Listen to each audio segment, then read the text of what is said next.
আপনি দেখবেন ভাইয়ের কোনো আনন্দে, কোনো সফলতায় সবচেয়ে বেশি খুশি হয় তার বোন।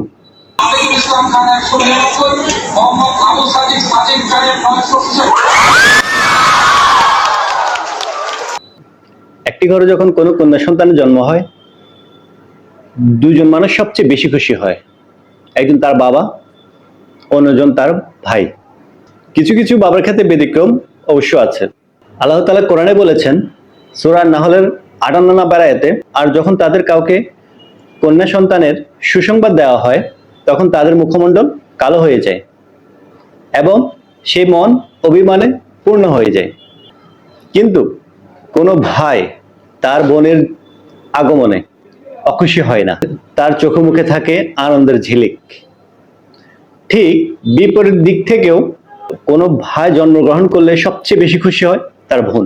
একটি মেয়ে যখন ছোট থেকে ধীরে ধীরে বড় হয় তখন পারিপার্শ্বিক অবস্থার বিবেচনায় সে নিজেকে অনিরাপদ অনুভব করে। সে তখন নিরাপত্তার প্রয়োজন অনুভব করে।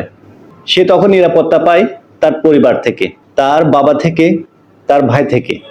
এই কারণে একটি মেয়ে সবসময় চায় তার একটা ভাই থাকুক, হোক সে ছোট অথবা বড়, ম্যাটার না, সে চায় তার একটা ভাই থাকুক, যার সাথে সে সুখে দুঃখের কথা বলতে পারবে, সবকিছু শেয়ার করতে পারবে, তার কাছ থেকে নিরাপত্তা পাবে। আপনি দেখবেন ভাইয়ের কোনো আনন্দে, কোনো সফলতায় সবচেয়ে বেশি খুশি হয় তার বোন। আপনি খেয়াল করবেন মেয়েরা যেখানে যায়, যে পরিবেশে থাকে, ওই পরিবেশটা সে নিজে করে নিতে চায়, আপন করে নিতে চায়। সে যদি চাকরি করো, সে চাকরির জায়গাটাকেও তার ঘর হিসেবে মেনটেন করতে চেষ্টা করে। তাদের ডেস্কে আপনি দেখবেন বিভিন্ন ধরনের শোপিস থাকে যেগুলো ছেলেদের ডেস্কে থাকে না। অর্থাৎ মেয়েরা যেখানে যায় ওই পরিবেশটাকে সে তার ঘর হিসেবে তৈরি করার চেষ্টা করে, যেখানে সে নিরাপদ থাকবে।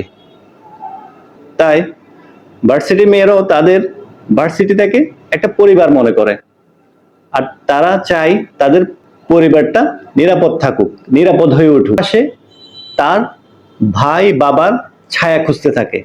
সে যাদের মধ্যে তাদের ছায়া খুঁজে পায় তাদেরকে তার অভিভাবক হিসাবে গ্রহণ করে। এই কারণে তারা ডাকসুতে শিবিরের প্যানেলকে বেছে নিয়েছে, যাতে তারা নিরাপত্তা পায় এবং নিরাপদ থাকে।